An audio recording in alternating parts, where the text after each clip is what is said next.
Hello, my name is Grin, and this is my beard. I'm plucking crumbs out of my beard today. There's a bunch of them because it's been a while. It's New Year's 2025. Akemashite omedetou gozaimasu. Happy New Year. I hope you all had a very wonderful New Year. If you're watching, and to you, Grin, hope you have a great New Year and your family. Thank you.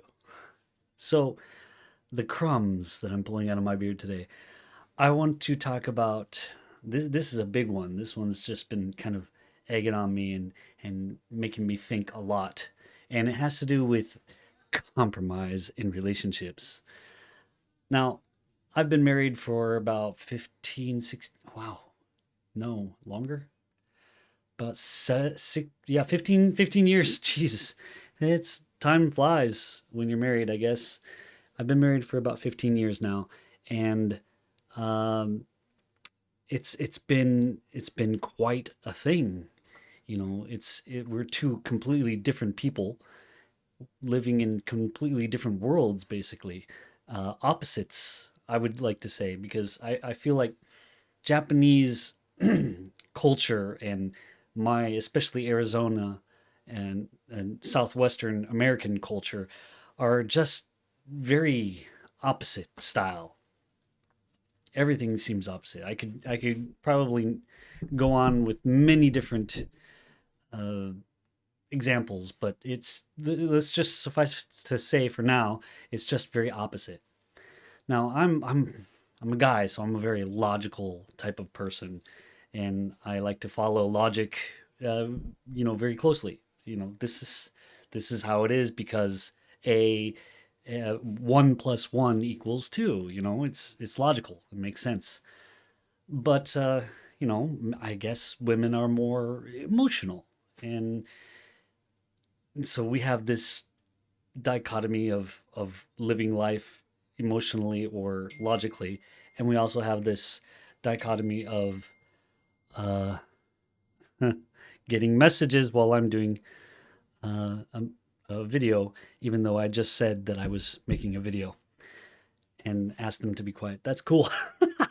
So this is the thing. Um, Logic and emotions don't really mix too well, and we have been married for a long time because we are able to allow me to compromise. So let me give you an example of what's really been on my mind. Um, we're not poor, but we're not rich, and uh, I may have my own studio and stuff like that. But lately, I haven't been able to do the things I want to do. Like I want to start a band, and I want to, make music and stuff like that. And uh, lately, it's just not been a possibility. It's just not been something that I'm able to do, and at least I don't feel like I'm getting the support that I need from my better half. Now, there's a reason for that, though, and it has to do with a fortune teller, a very famous, popular fortune teller here in Japan, probably the most prolific fortune teller in the world, according to Guinness Book of World Records. Let's see, her name is Hosoki Kazuko, and I've seen her before on TV. She's been a talento on TV doing judging and other stuff. So I know who she is. I just didn't know what she was all about. I just thought she was a one of the talents that go on the show to do their talent thing, and be in front of the audience and whatever. But no, she's a prolific writer about fortune telling. She wrote so many books. She's sold more than 32 million books according to Guinness Book of World Records, and making her the most prolific fortune teller writer according to Guinness Book of World Records. As much as that means anything to you, but the thing that she had talked about was like these different grades of people, different where they're born and whatnot. And I guess there's 10 different groups of people depending on when they were born. and they can all be classified together, and their fortunes can all be mm, uh, similar to each other. So you group them up, and then this fortune is for all of this group, this fortune is for all that group, and whatnot. Okay, so according to this fortune and these books that my wife seems to like, my bad time, my sakai, is now starting last year. And the reason why I'm bringing this up is because it has to do with the new year. Now, last year, the new year was the first year of my sakai, my bad fortune time. And so, uh, knowing that my wife is very superstitious about these kinds of things and believes in these things, she said, "Well, we should go to the Shinto shrine, and we should, get some charms and have them pray for you and all that stuff." And I was like, "Oh, okay, well, let's."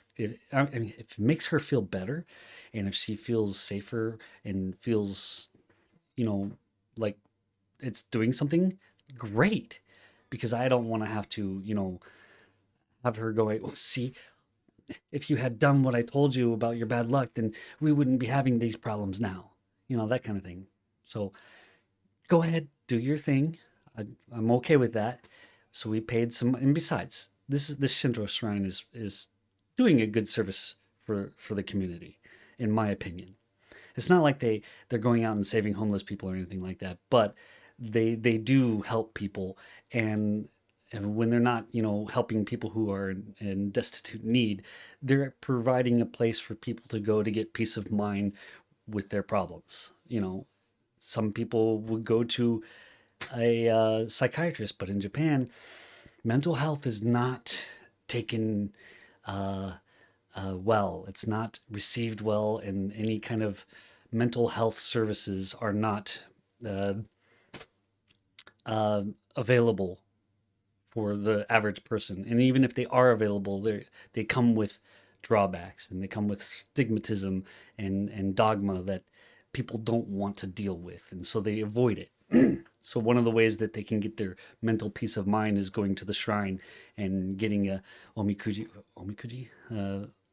luck charm, or paying for a service for the monks to bless them. And so that's what my wife suggested that I do, is go get a blessing. And I did. And we got the blessing. We got some knickknacks to put in the house to make sure that our luck isn't spoiled by my fortune. And I even have in my wallet, I have my little luck charm, although it's expired and I need to go get a new one. My good luck charm, to make sure that my luck doesn't uh, cause me too many problems. And I don't mind this stuff. I don't mind.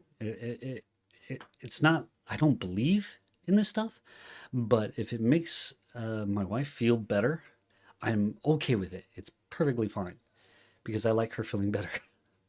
Anything that makes her happier makes me happier. In that case, as long as it's not, causing me problems. It doesn't cause me a problem to carry this little thing. It doesn't cause me a problem to go to the local Shinto shrine and pay them money. I feel like it's a way of me supporting the shrine, and we go there every year anyways, and it would be kind of sad if they weren't there. So don't mind. It's a good thing. Good things. Good things. However, this luck that Kazuko Hosoki had predicted, or uh, what do you, pontificated, is that the word you want to use? She divined, lasts for 3 years. So I'm in the middle year of my bad luck time, Sakai. So what does that mean? That means now is going to be like the really bad time, the really difficult time. So how do I combat that? Well, we're gonna have to go back to the shrine and do some more praying, and get some more charms and stuff like that. Cool, cool. But it also means that there's certain things that I can't do.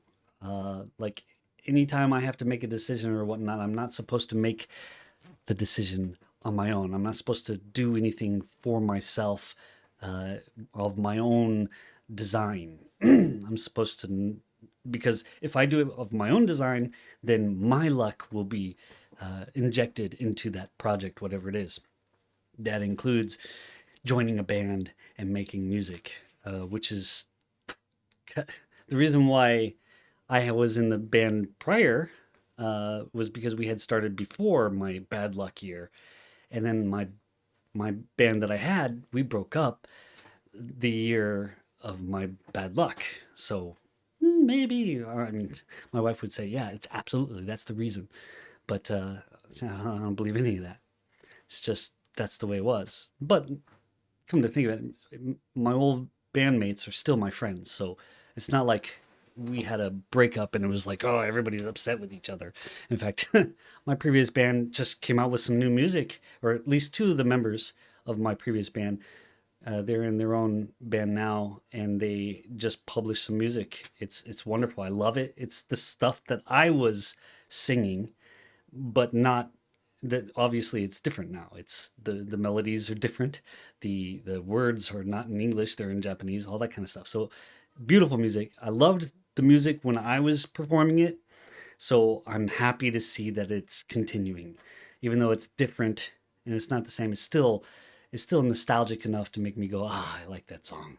And there are some good songs on there. That's previous video. You can look at that previous video. I before the one before Slow Claps is about my previous band. Now I also have my Slow Claps band, and we've been together for 11 years now. So we're not we're not involved in this whole bad luck thing. In fact, good news, one of our songs on Spotify just broke the threshold to where we can start earning money for it. And it wasn't like the one that I thought would break the threshold first. It's called Beautiful Day. Really fun song. So the band name is The Slow Claps, three words, The Slow Claps.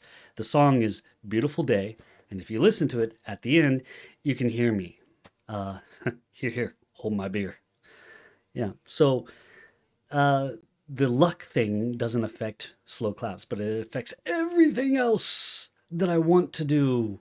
And I am a very creative person. I mean, here I am making these videos, and this is not the first YouTube channel that I've created. I've got a bunch of them. Okay, so uh, why does this affect me? It just does. Okay, just does. So according to my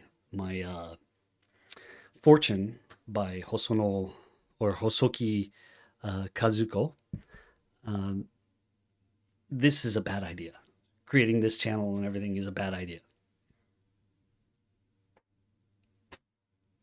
because I'm putting something out there on my own accord. So we'll see. We'll see.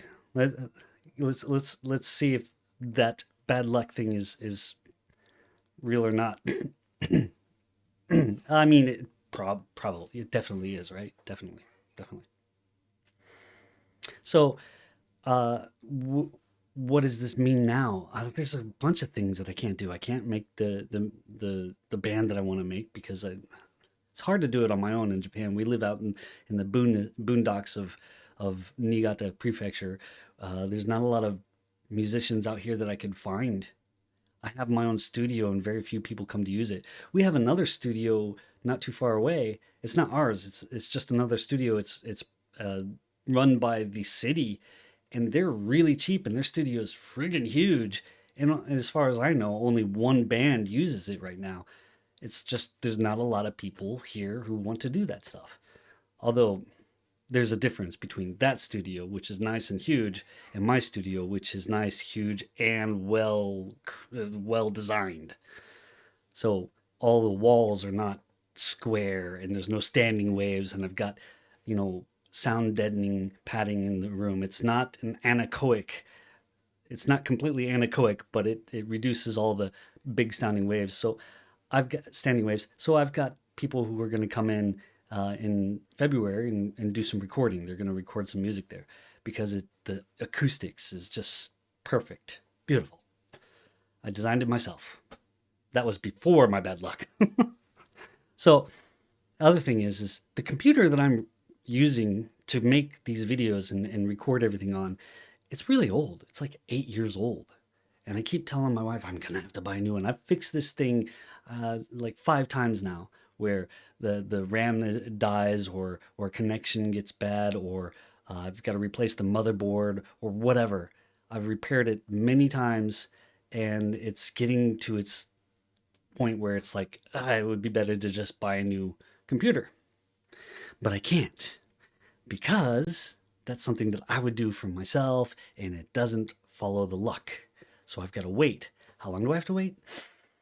Another 2 years because my bad luck is 2 years from now. But this is the compromise part. She's told me that if I can wait until my bad luck is time is over, then I can buy what I want.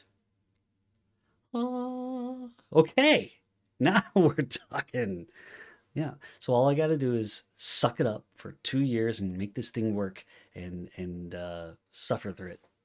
It's not really suffering. It's a really good computer. Even 8 years old, it's still a wonderful computer as long as it doesn't stop working suddenly, which it has done a couple times. But I can fix it. I've been a computer technician before. I fix computers. That's what I do. My daughter's computer is 12 years old. It's my old computer, and it still runs fine, and it can play any game that I can play, not in this high detail, and it can do video editing and stuff like that. So that's the deal. I've got to just relax and float on the tide of bad luck for another 2 years, and after that, things are supposed to be better. And I'll be able to make my own decisions and focus on my own projects and do things that I want to do. And I'm really looking forward to it. I'm looking forward to it with exuberation, with trepidation, everything you can think of. It's going to be wonderful when it happens. So, but is it going to happen that way? We'll see. So this is kind of like my way of saying, "Hey, future you, this is the deal. See how it turns out, and then come back to this video and see what you thought and whatnot." So I'm thinking and hoping that all the things that were difficult in this relationship the last year and a half or year or so are going to become a lot easier because of my luck situation, and not specifically because I believe in that, but because my wife believes in it. You know, so self-fulfilling prophecy and things like that. And it's just this is not just her and me.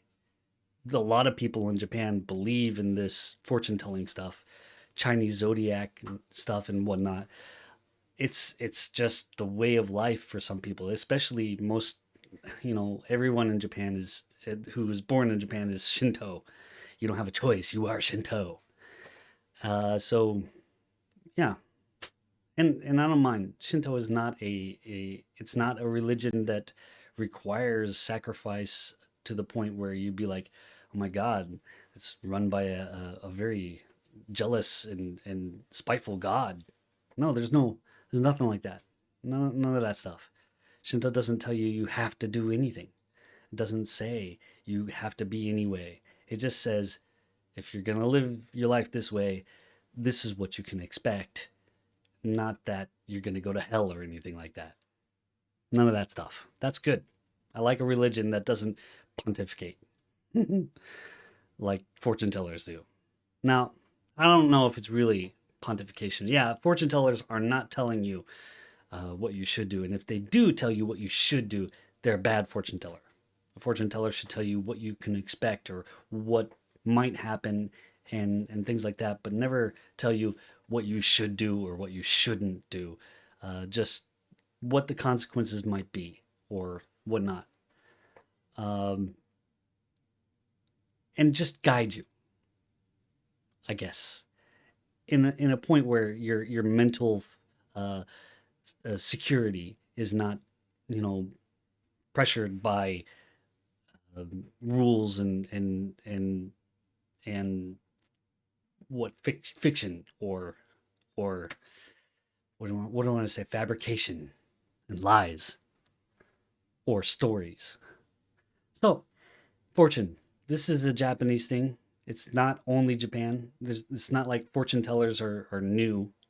There's plenty of them in the States. It's just that this one fortune teller in Japan just happens to be the most prolific. And my wife is a believer. Cool. Don't mind at all. Because in 2 years, I get to do what I want. So for now, I can relax and just ride the waves. Cool. So that's what I deal with, and compromise and things like that. That's what it's like to be uh, in this kind of a relationship. And I'm not saying that it's just Japanese way completely, because there are people who wouldn't even bat an eye at this uh, sakai, this fortune telling stuff. I want to say mumbo jumbo, but if it makes somebody in my family happy, then I'm okay with it, as long as it doesn't, cause a big problem. And also, it kind of saves us money. If I don't buy a computer now, then we'll be able to put that money in the bank and save. That's good. That's a good thing, right? So don't replace it because you want to. You replace it when you need to. I can still use my computer to make videos. I can still play games. I can still do everything except use Photoshop, because Adobe is an evil company. So that's what's on my beard. It's quite the thing, right? As long as it goes to the is it, what is, I don't know if it's a joke or whatnot. How would I say this?